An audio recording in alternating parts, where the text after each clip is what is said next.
il y a 4 pattes. Hein. Il faut savoir, t'es petite ou t'es pas petite? T'es petite quand ça t'arrange, toi.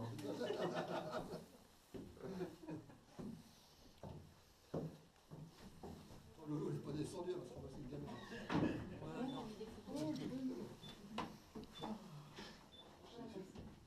Pourquoi je la casse? Parce que t'en as déjà cassé plus. Ah bon? Enfin, dis donc. Ah, attends, je suis la sortie de jeu. Pas de place. Non. Et ils ont fait d'autres moulins plus modernes en face là. Hein? C'est des moulins plus Ah ouais, modernes. plus moderne, Voilà. ouais. Ça y est, tout le monde est descendu? Oui. Bon, Allez. alors, donc, nous arrivons ici dans la pièce que j'appelle le bureau du meunier. C'est là où il passait l'essentiel de son temps, là où il travaillait le plus. Donc, vous aviez les meules, dont vous apercevez la meule dormante, ici juste au-dessus, qui écrase le grain, éjecté vers l'extérieur, et qui va descendre ici par cette cheminée pour arriver dans cet état-là, à l'état de farine complète. Donc certes, vous avez de la farine, mais pas que. Elle est pas faite la pizza. Non. Tu ramènes Ah. ça, Gabi. C'est de la farine complète, donc il y a encore l'écorce, l'enveloppe du grain de blé Le son. qui est là. Donc c'est vraiment la farine grossière. Du hein. brut. Du brut. Donc c'est arrivé ici. Donc comme je vous disais, le meunier passait l'essentiel de son travail ici. Il pouvait faire beaucoup de choses ici. À commencer par influer sur le rythme de descente de son grain de blé.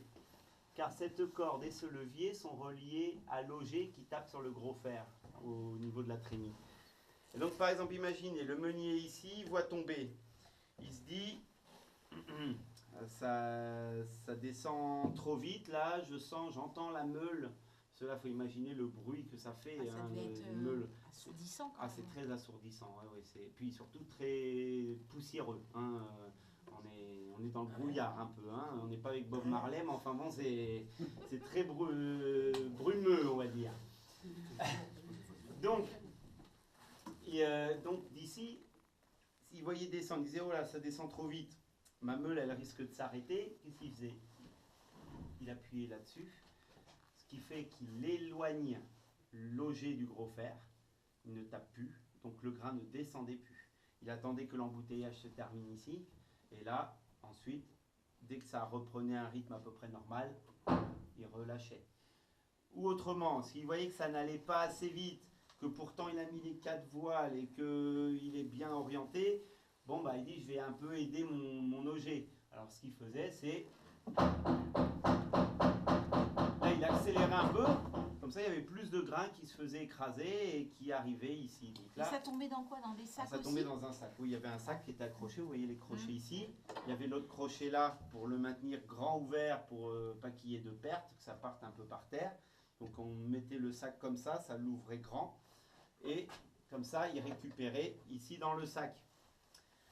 Alors ensuite, qu'est-ce qu'il pouvait faire? Bah, ici, il pouvait influer sur la qualité de sa farine complète déjà. La qualité de Tu sa passes pas mouture. mon t'as un sac à dos? Donc, c'est pas ça que... vous voyez cette grande corde ici et cette poutre. Alors imaginons, le meunier est là, il regarde tomber sa farine.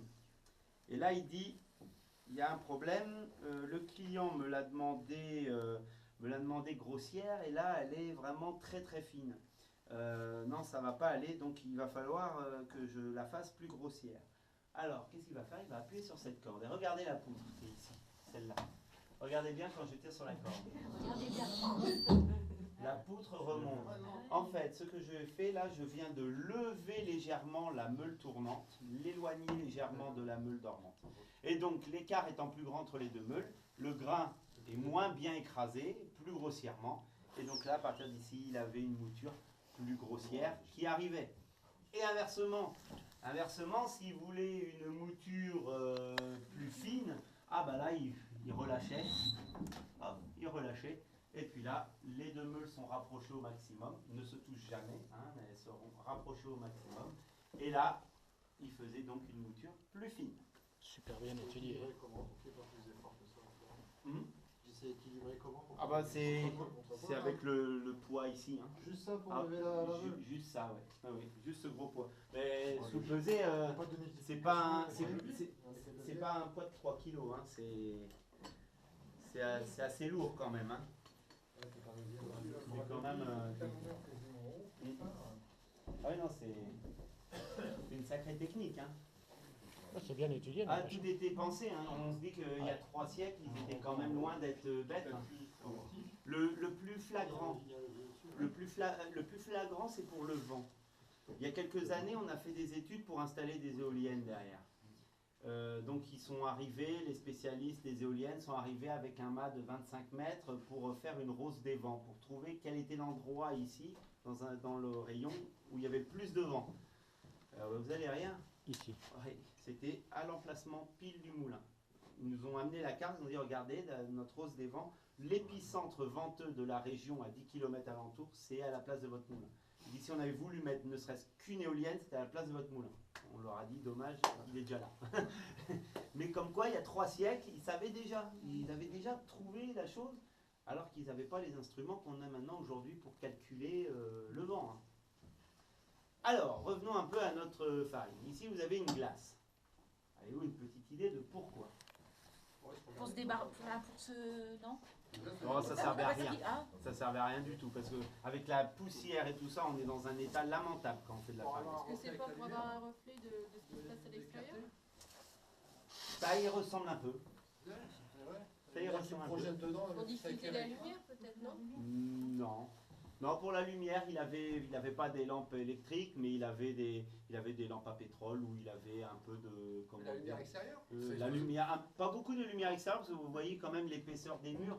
J'enlève la lumière, il fait quand même assez sombre. Hein. Donc il rajoutait un peu de lumière, des bougies ou... Avec des bougies dedans. Ah oui, il avait des petits... Enfin, c'était dans du verre. Hein.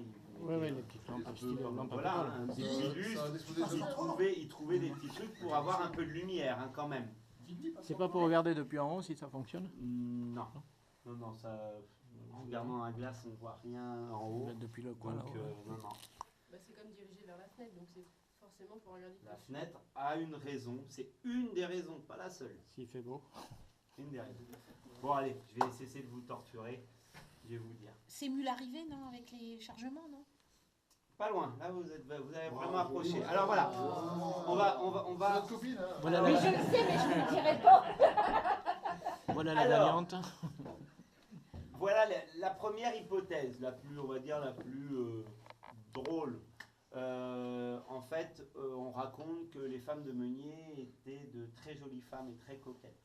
Donc, on soupçonne que le meunier avait mis une glace là. Comme ça, lui, pendant qu'il travaillait, il pouvait regarder par la fenêtre si les gens qui montaient ici, montaient pour venir voir sa femme à la maison à côté, ou venaient le voir lui au moulin. On raconte que cette glace était là pour que le meunier surveille sa femme. Voilà, bon. Première hypothèse. Voilà, plus drôle. Deuxième hypothèse, un peu plus technique et plus plausible. Il y avait toujours une glace ici, peut-être un peu plus petite, parce que là elle est un peu grosse, mais il y avait toujours une glace ici, car le meunier l'utilisait pour regarder en ouvrant le capot en haut. Avec la lumière, il regardait si sa cheminée, entre deux moutures, si sa cheminée était propre. Donc il regardait s'il n'y avait pas de souris, d'araignées ou autre bestiole qui pouvait venir ici. Il regardait là, comme ça, par reflet, si, hop, ah, les salles, bon, je vais démonter cette planche-là, j'ouvre, je nettoie, et ah bah c'est propre, c'est bon, je continue à moudre. Et la dernière hypothèse, ah bah la dernière hypothèse, c'est que les meuniers avaient très mauvaise réputation. Très mauvaise réputation. Ils avaient la réputation d'être des voleurs. Ah. D'ailleurs, en Picard, quand on traite quelqu'un de voleur, on dit qu'il est voleux comme un manier. Voleur comme un meunier. Mon grand-père me disait souvent ça quand je lui piquais ses bonbons chez lui.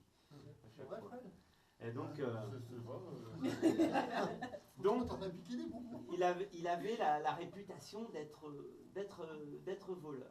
Parce qu'à l'époque, il n'était pas payé en argent. Il était payé en farine.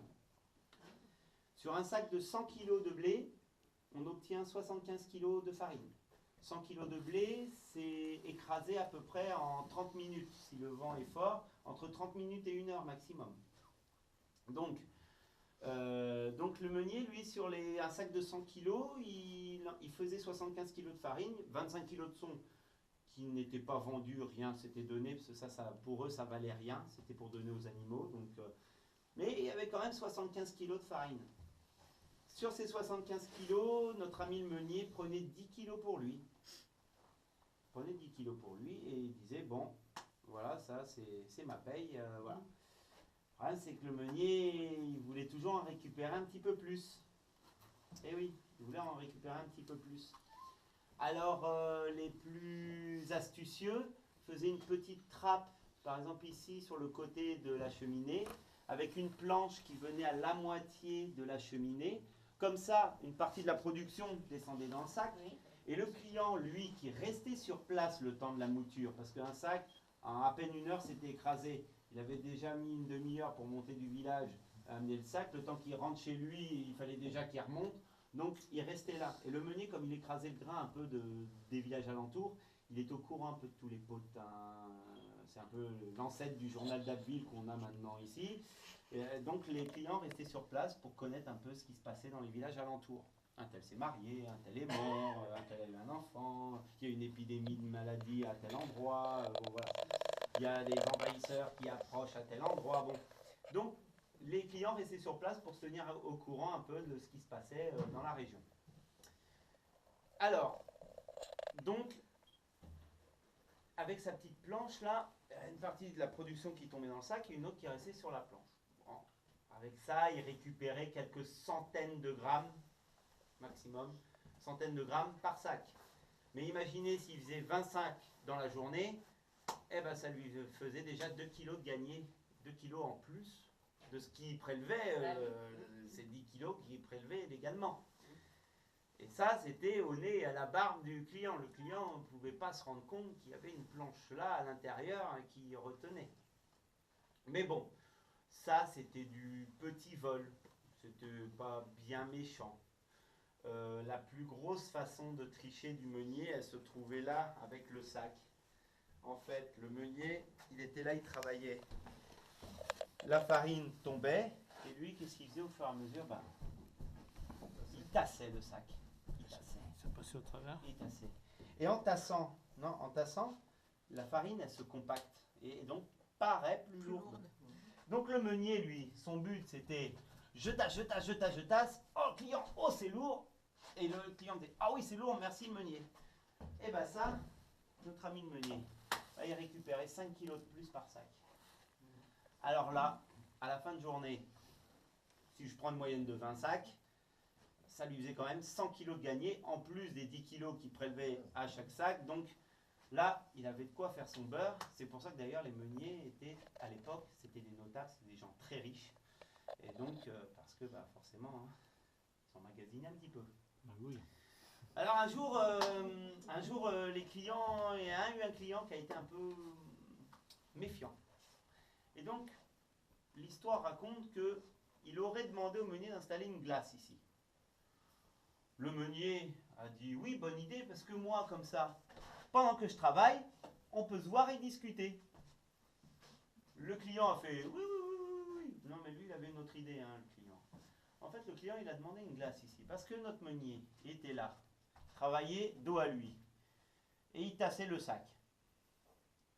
Bon, au début, tout va bien, mais quand le sac a commencé à faire 10 kilos, 20 kilos, 30 kilos, 40 kilos, 50 kilos, l'effort de tassage devenait vraiment très violent. Donc, par la glace, notre ami le meunier, forcément, qu'est-ce qui lui est arrivé? Il rougissait, il commençait un peu à suer, et puis surtout, à mon avis, pris un peu de remords d'arnaquer comme ça, sous le nez, le client en discutant, au bout d'un moment, je pense que le meunier n'osait plus trop regarder la personne dans les yeux. Donc le client, grâce à cette glace, il pouvait surveiller le changement de visage du meunier, et donc le surveiller, et à un moment dire arrête de tasser là, parce que comment tu deviens rouge, je n'ai jamais récupéré ma mise sinon. En fait, on soupçonne que cette glace était là aussi pour surveiller le meunier, pour l'empêcher de tricher. c'est seulement à partir du 19e siècle, milieu du 19e siècle, que le préfet du Nord, lassé d'entendre, parce que rien qu'ici, dans la vallée de la Somme, il y avait plus de 700 moulins en activité. Vous comptez ceux du Nord-Pas-de-Calais en plus, vous imaginez un peu la taille de l'industrie. Donc le préfet, il devait en entendre, hein. Il a dû en entendre des plaintes. Donc au milieu du 19e siècle, il a dit, écoutez, vous êtes bien gentils maintenant, messieurs les meuniers, mais dorénavant, vous allez être payés tout de suite en argent, puis surtout, vous vous munissez d'une balance tout de suite. Et là, il n'y avait plus de tricherie possible. Et là, le meunier a cessé de gagner beaucoup d'argent, et quelques années, moins d'un siècle après, il a disparu. Il a disparu. C'est pas à cause de ça, c'est à cause de l'apparition de l'électricité et des minoteries qui étaient forcément beaucoup plus rentables que nos pauvres petits moulins qui fonctionnaient que quand il y avait du vent, par rapport aux minoteries qui fonctionnaient 24 heures sur 24 grâce à la force électrique. Forcément, les meuniers n'ont plus fait le poids, malheureusement. Alors, ici, à Haucourt, à Haucourt, l'histoire s'arrêtait là. Ça veut dire que les gens, ils venaient juste chercher leur farine complète et ils tamisaient chez eux. Ils avaient tous une bluterie, un tamis chez eux, dans la ferme, ils avaient ça. Donc, le meunier ne s'occupait pas de ça. Lui, il faisait que de la mouture. Alors, nous, dans un souci de faire une visite plus complète quand même, et que les gens ne repartent pas avec des questions, nous avons rajouté une bluterie que nous allons aller voir dans quelques minutes. Une fois que le sac était plein, notre meunier, pour changer de sac, il utilisait cette petite tablette là. Donc, imaginons, le sac est plein. Bon, il arrête la descente de grains avec cette tablette, hop, il change de sac, et son sac, il va surtout aller le balayer dans le seau ici. Voilà.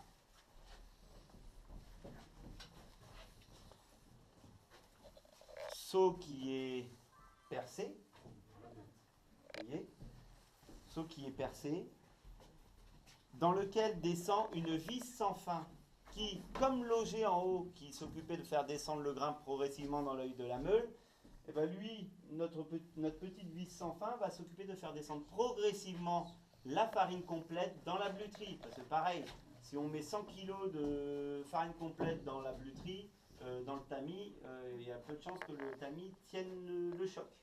Donc, ça descend progressivement ici. Et donc, nous allons voir maintenant la dernière étape en bas. Sur les tableaux, vous avez un peu on a retracé vite fait l'histoire de la reconstruction du moulin. Ça a commencé par la fabrication du toit en Belgique. Entièrement redémonté morceau par morceau, transporté par camion, puis remonté à côté de la tour qui était en cours de réfection. Vous voyez ? Ensuite, combien de temps ça a pris pour, ça a pris 3 ans. 3 ans 3 ans. Les travaux ont commencé en 98 et ont fini en 2001 et on a ouvert en début 2002. 3 ans. Et ils ont coûté, pour donner une idée, ça a coûté 3 millions de francs à l'époque, 500 000 euros. Pour un village de 400 habitants, c'est lourd. C'est très lourd. Mais à force d'abnégation, on y est arrivé. On a trouvé les financements, on a été bien aidés. Alors, donc, notre toit était en construction à côté de la tour en réfection. Une fois que la tour a été finie, ce qu'on a fait, c'est qu'on a fait venir une grue de 30 mètres de haut et on a posé le toit sur la tour. Ouais, c'est fifi. Ensuite, une fois que le toit a été posé sur la tour, nous avons pu commencer à installer les ailes pour arriver au résultat que vous voyez, que vous découvrez aujourd'hui. Voilà. Est-ce que vous avez utilisé une partie des pierres de l'ancien moulin dans la Alors, construction? Exactement.